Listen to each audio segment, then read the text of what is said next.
Good morning. This is Mike Eiler along with Cantu, and we're talking with Billy Duffy, guitarist for The Cult. They've got a brand new album out called Hidden City, and they're coming to the Twin Cities next Thursday, the 24th at Mill City, 7 o'clock showtime. Good morning, Billy. How's it going? It's going very well. I was listening to what you were saying, and it sounds good. All that makes perfect sense to me. You've got it absolutely right. That's good. And furthermore, I'm very excited because our new album is a cracker. I say that with a little bit of possibly cockiness. I don't want to be, if you don't believe me, Google it. But it's a great album, and I'm happy to bring it to Minneapolis. No, we've been giving it a listen, and it's a great album. It rocks. It's like it's kind of like all the best of all your other albums put together in this one album.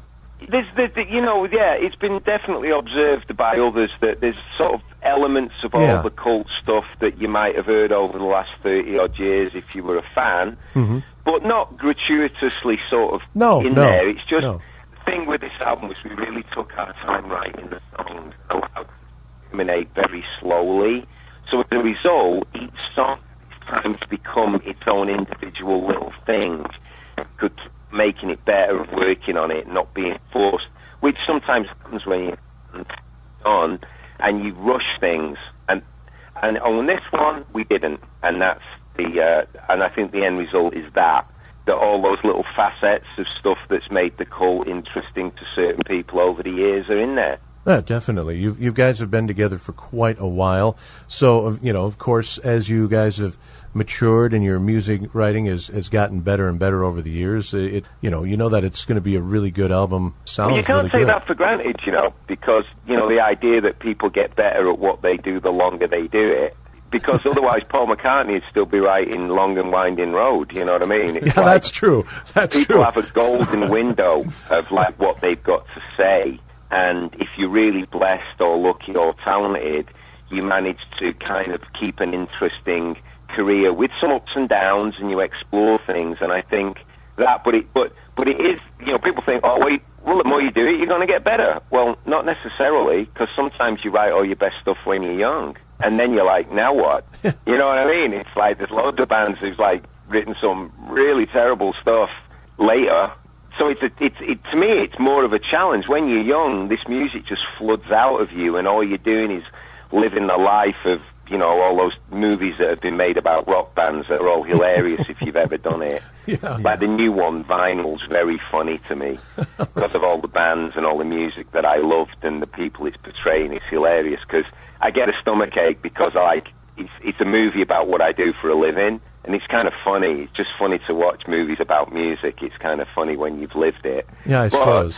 It's interesting, and it's informative for the younger generation that's good, who haven't had the chance to live through that, who've had the chance to live through the 2000s, and, that was a really amazing decade for music.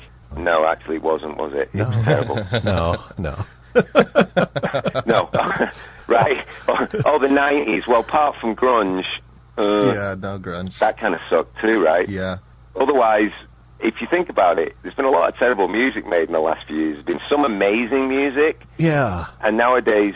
there's a lot of people making music just because they can with computers, and they probably shouldn't. Somebody should tell them, you know what, just because you've got a laptop and a few gadgets, it doesn't mean you've got any talent. No. That's true. Just because there's a show on TV called American Idol, it doesn't mean that you can make a laptop and you're suddenly going to be Paul McCartney and John Lennon, Well, it's sad because they there's just so much stuff out there, dude. It's terrible. Oh, I know. There is a lot. You really have to pick and choose the different bands, and like you said, I mean, people are just putting things on YouTube. Here's my band, and everybody loves it. They get a million hits, and you're like, and that's why the Cult really trying to help and work with radio like yourself, like real guys with real producers who love music, who curate the music, because we have a duty, I think, to try and pass it on to. I mean, I'm a parent. I'm sure most people, my age now, we have a duty to at least inform people. And give them a choice, or maybe try. Not tell them what we like was great, but make sure that they're aware, because there's so much like wheat out there and chaff, so much chaff. Yeah. That's a good way to put it. Yeah. And you need guys like you have all of us Because otherwise, music's just going to be made in a bunker in the middle of Colorado and put on 4-hour loops, right? Yeah, programmed by a computer. Here it is. And made to a coefficient. So I love the fact that artists are like going on radio and making their own radio shows, and you can listen, if you want, to Iggy Pop or Alice Cooper or Gene Simmons or Tom Petty or Little Steven or Bruce Springsteen. They curate music and turn people onto it, and that's what we can all do, you know, to try and keep good music alive, so that be positive rather than just complaining, you know. So why am I on tour? Well, because I want to show people what a real live rock band is like, who don't play to backing tracks, who aren't singing over stuff that's on a computer, you know, with a load of flashing lights and makes you think you're seeing something that's all phony, you know. And that's kind of, you know, I'm not like on a big soapbox about it. It's just what I do, and I'm passionate about music and live music and real musicians, and, you know, that's what the Cult do, you know. And we have bad nights too, you know. Once in a while we suck. And so did Jimi Hendrix and Led Zeppelin, you know. On a bad night, they're bad, and that's that. Yeah. So, Billy, that's real music, you know.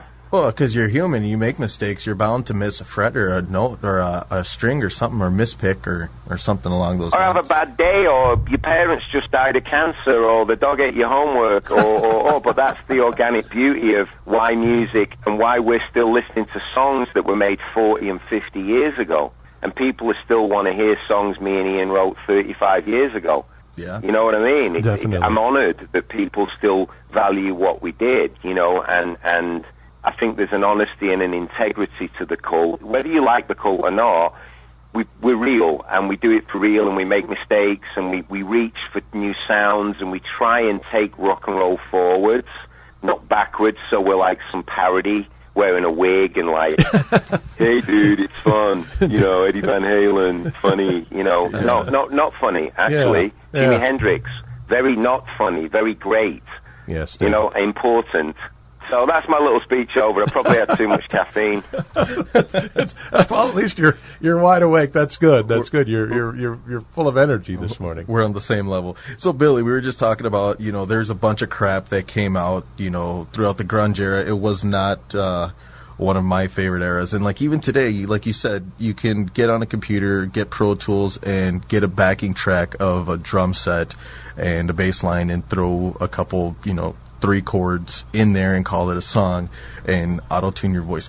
You guys started out really, you know, really good, and you throughout the whole years you had consistent great albums back after back after back. And with the Hidden City album, it was phenomenal. I have it on repeat, the whole 9 yards. I absolutely love it. And you guys have such an iconic sound, to your guitar playing, to Ian's vocals, which still sound very pristine, and as if you guys were starting out today all over again. Well, thanks, man. I mean, we put a shift in to make it good. I mean, and I know a lot of bands do that. We're not the only band doing that, and I support other bands who do the real deal, but we're a dying breed. And by the way, I did like grunge.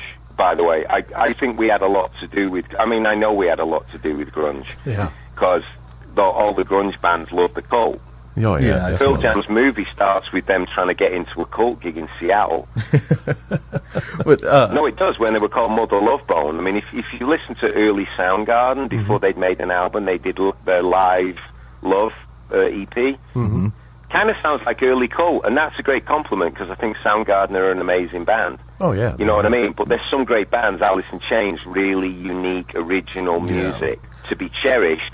But kind of after those guys, and Nirvana, and there was Mudhoney, and after that, then it got a bit like, whoa. Yeah, well, everybody was trying to copy, and then you lose that uniqueness to the sound. It becomes the fans of, and they don't have their own imagination, and they become third-rate copies of what, blah, blah, blah. And that's the cycle, you know. But hey, you know, I'm in there, still there swinging, and Guns N' Roses are back together, the real GNR, with the ginger guy up front, so...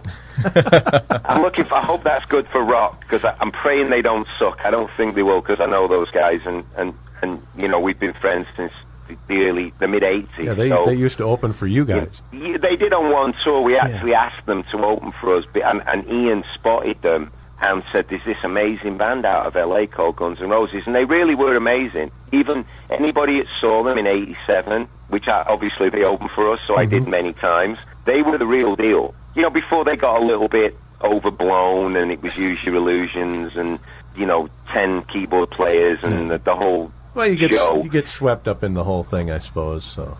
Yeah, and God bless, I wish I'd have been swept along.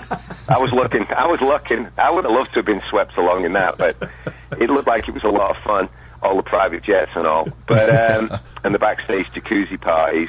Yeah. However, they were really good, and they're still really good, so hopefully when you put those elements back together, there's going to be some magic there for like real live rock, because they wrote amazing songs, and I saw them play to 100,000 people. I saw them play to 400 people, and they were doing AC/DC and Navras covers, and they were good then too. So well, I'm excited for that. We better wrap this up and move along. I know you've got some other interviews to do this morning, but thank you for joining us, Billy. Yeah, thanks a lot, Billy. It was great talking to you. My pleasure, guys. I'm looking forward to getting out and playing the new material. I really appreciate that you've heard it, and we're trying to spread the word. That it's out in that field of chaff. There's a little bit of wheat. Thank you, Billy. Cheers, mate. Billy Duffy from The Cult. They got a new album out, Hidden City. They'll be in town in Minneapolis at Mill City Nights next Thursday, the 24th, 7 o'clock showtime. Definitely take them in if you can. They're a fantastic band and fun to see live. Yeah, absolutely. And Billy is a phenomenal guitar player, so I'm excited to see him live. Should be good. Once again, Billy Duffy from The Cult on Power 96.